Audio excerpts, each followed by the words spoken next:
Hello everyone, this is Ruchi Thakkar, Assistant Professor in Biyani Group of Colleges, Jaipur. I welcome you all to gurukpo.com. Welcome to my first lecture on balance sheet. Balance sheet as per Companies Act 2013. As you all are aware, Companies Act 2013 has given Schedule 3 as the format of vertical balance sheet which every company has to follow. So, earlier we used to follow the format of T format of balance sheet where assets and liabilities both were shown in different sides. Now, this is the vertical format of balance sheet which we have to follow while preparing the financials of any company which we are going to make.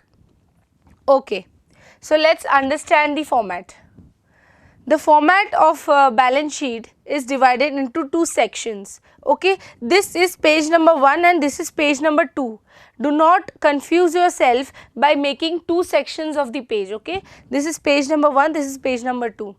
So in this lecture I am going to explain you the equity and liability side.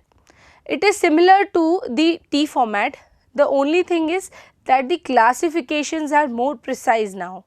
Okay, let's start. First is equity and liability. That is the heading of the liability side.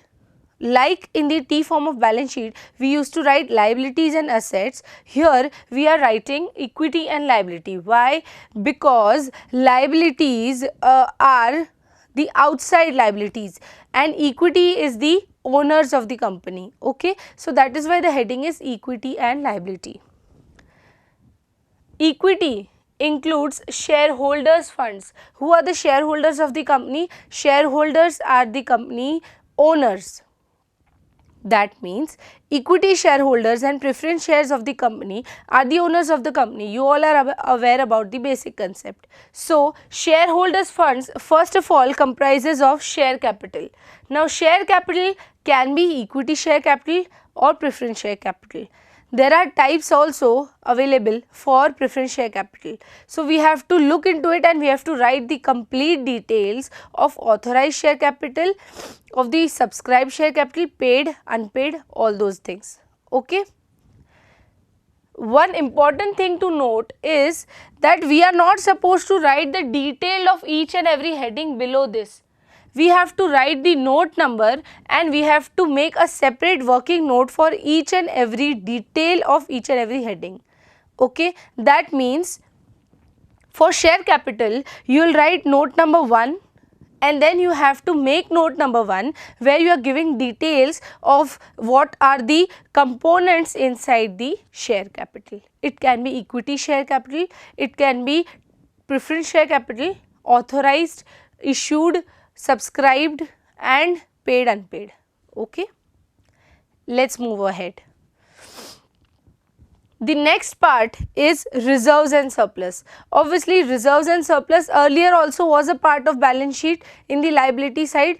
This is included in shareholders funds. There is no more details required. You know the components which form part of reserves and surplus. So, that also you have to write in the note number 2 of balance sheet, that is notes to accounts. Note number 2 you have to write the details of all the reserves which are available with the amount. Okay. Next is money received against a share warrant. You know what is share warrant? Share warrant is the equity share of the company, but the name of the person to whom it belongs is not written on it. That means the share warrant is just like a bearer check. The one who has it is the owner of the share. So, this is the share warrant. So, money received against the share warrant is to be separately shown under Companies Act. Okay. Next, share application money received pending allotment. What does this mean? Share application money received pending allotment means, for example, a company has made a fresh issue. Okay. Now, the issue is made, we have announced in the primary market that I want to issue 1 lakh equity shares of rupees 10 each at 20 premium. Okay. So, this is the issue which I have made. Now there are applications which are being received from all over the country, those who are interested in purchasing my shares. In between 31st March has arrived. Now I have application money received from some people, but I have not yet decided to whom am I supposed to actually allocate those shares. So that money which is pending allotment, which is not yet my share capital, that has to be shown separately in shareholders funds, because finally they are going to be my shareholders, and if they are not going to be my shareholders, I have to refund them. Whatever it may be, on 31st March I have to show it in shareholders funds. Okay. So that will be share application money received pending allotment. If I talk from exam point of view, you will have only two headings which will be there in the question: share capital and reserves and surplus. The other two headings are just to be written in the format to show that you know the format. Okay. So for good presentation purpose, you have to just write the headings which are there, but amounts will be there only in share capital and reserves and surplus, because these two items are not generally asked in the examination. Okay. Next, non-current liabilities. Now after completing the shareholders funds, the remaining liabilities are divided into two parts: non-current liabilities and current liabilities. If you clearly observe it, you will see that all the long items are in are in the non-current liabilities, and all the short items are in current liabilities. That means if you have long-term borrowings, you have to show it in non-current liabilities, but if you have short-term borrowings, show it in current liabilities. If you have DTL, what is DTL? Deferred tax liability. Okay. To tell you what is deferred tax liability, I will require another video lecture. So I will give you the link below whenever I make a lecture on deferred tax liability. But you now, for your understanding, you have to just understand that it is some kind of tax which is going to be paid in future, that is why is my liability. Okay. Next, instead of that, here you have to show trade payable.